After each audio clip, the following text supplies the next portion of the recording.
पाकिस्तान वालों को एक मैसेज देना चाहती हूँ।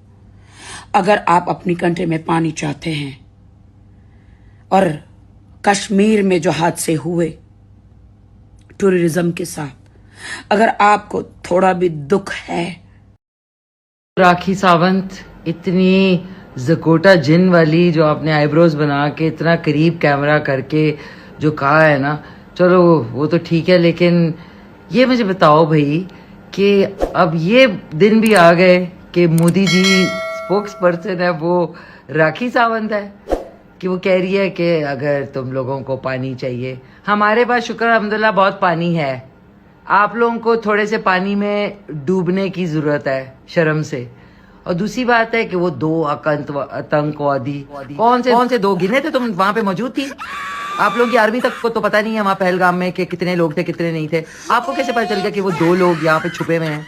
यार खुदा का खौफ करो यार, don't make it a joke but it is a joke कि मतलब आप लोगों की आर्मी सोई थी, आपको नहीं पता वहां पे जंगलों में निकल गए? इंडिया वालों, हमारे चैनल्स तो ड्रामों के आपकी गवर्नमेंट ने बैन कर दिए हैं, अब आप ये देखें, ये बकवास देखें।